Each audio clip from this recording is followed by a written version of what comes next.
What? She came here as an arranged marriage to a Vietnamese man who was much older than her, whose wife had died, and he had kids, and he, like, talked to his friends back in Vietnam and got arranged with her, and she's really nice and pretty,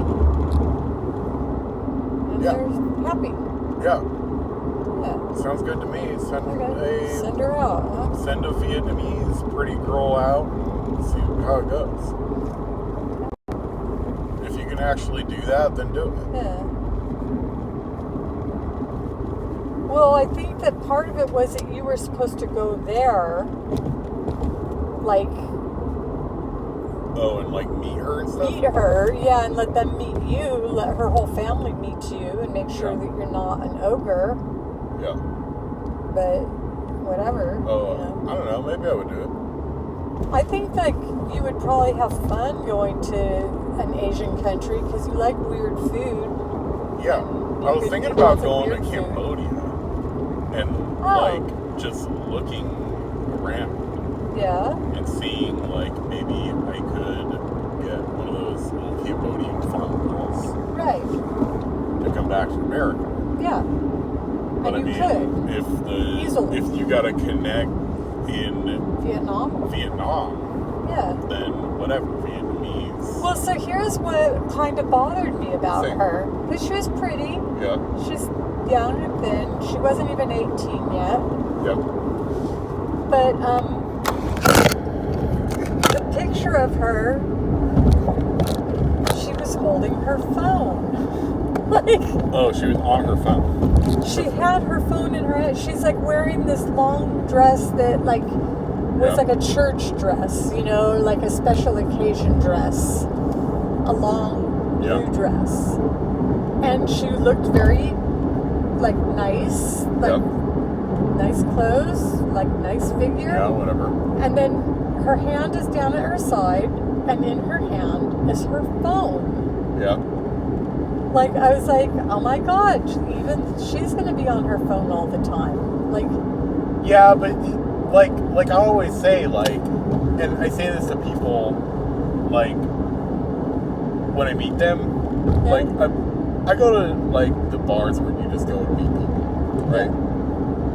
And, like, I'm there, like, talking to people, and they'll be asking me stuff like, oh, where are you from? And I'll say, I'm from here. I'm from the bar where you just met me. Yeah. And they'll be like, what do you do?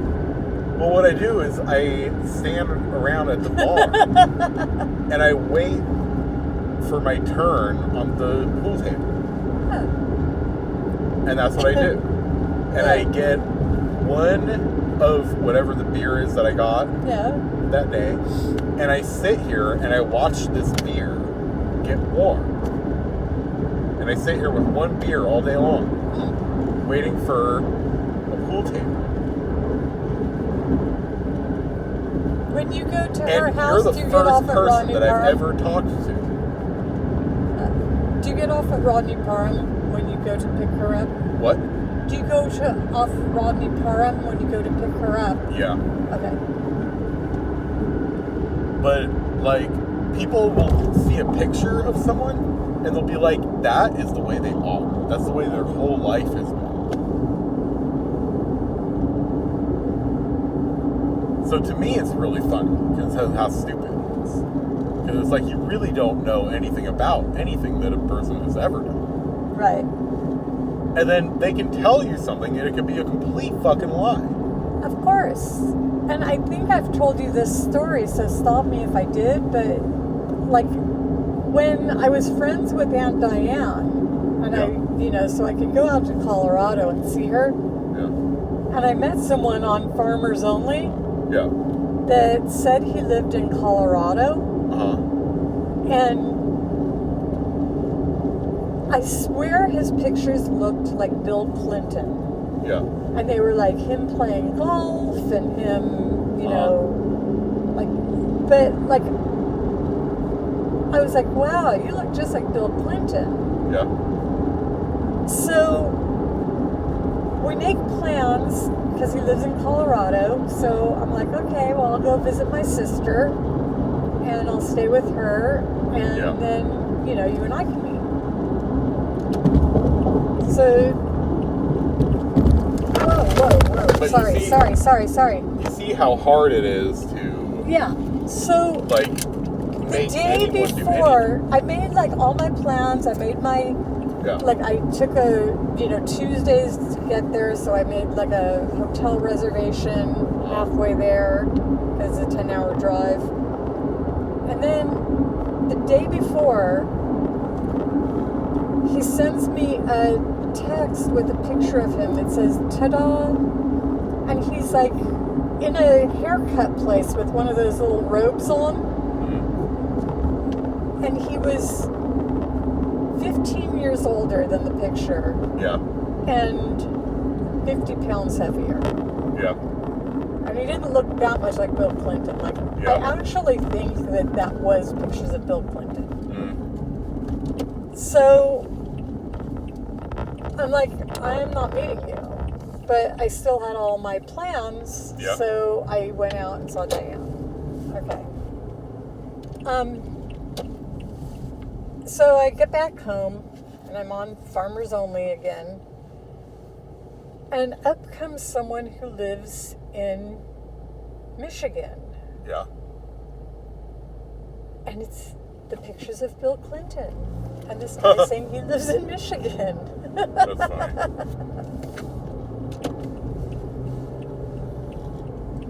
But people just go on the internet and fuck off. Yeah. And so that's like, what that girl did to you. Like, she probably... She was just fucking off on the internet. Yeah. She, like, you said, though, that you, like, talked to her in real time and could see her.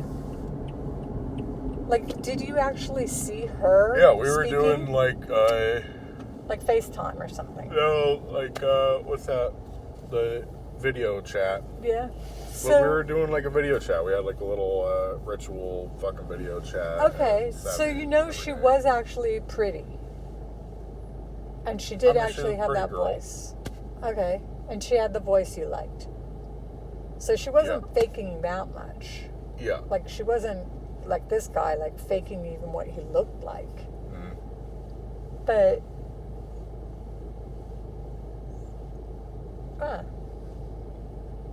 Weird. But you never know. And then what's funny is, and then the people don't even actually show up. Which is really funny. Yeah. Because it's like, you just spend all this time on the internet and you're getting, like, an actual outcome. Yeah, like, and then, what was like, she why was she spending all of her time talking to you? Yeah. And making plans? Huh. Weird.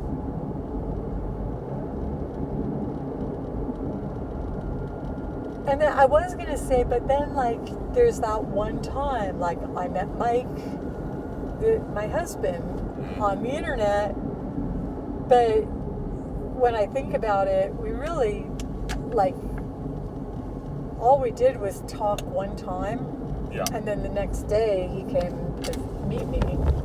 And he didn't have to go far. And I didn't go anywhere. You know, like, so it was easy. But I do know a couple up in Wood Springs that met on the internet, and they talked and stuff for like weeks, and then he came out to visit her, to meet her, and they fell in love and got married until he died. Like 90% of relationships start on the internet now. Yeah. And like, what's funny is, if you really think about it, and then they go like, well, the other places is there's like church, or there's like work, right? Right. But most jobs come from work, or I mean, come from the internet. Yeah. Like, most jobs start with an internet application. Right. Right? Right. So if you met someone at your job, you really met them through the internet. Yeah. You know what I mean? Yeah. And if you met them at church, if it wasn't the church that you grew up in, you had to find where the church was. And if it wasn't by walking down the street, and seeing it and going in there, you really found that church on the internet. So it's like everything comes from the internet, you know? Yeah. But whatever.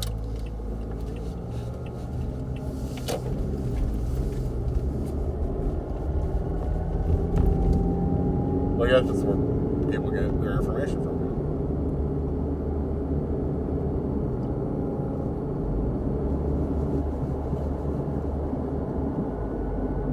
I mean, I don't know. You can't fight that there is an internet. Yeah, and there is some, like, good to it. And then, here's a really weird thing. So, like, I learned a lot of law off the internet. Yeah. And I still do. Like, I don't think the classes helped me much. Like, that's just not my way of learning. But, or, you know, maybe the teachers just aren't very good or whatever. But I learned off the internet. And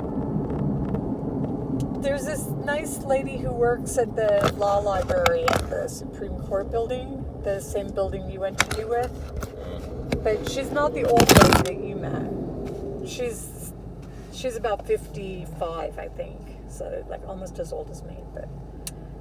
And she wants to go to law school, but she lives in Conway, and she can't afford to go, like, to give up her job, so she would have to go part-time, and the part-time is at night. And, like, old people don't like driving at night. Plus, she would be, like, at work all day, and then she'd be at school. She'd never be home. She'd have, you know, so she's got all her reasons. Do I turn soon? So she's got all her reasons. She doesn't want to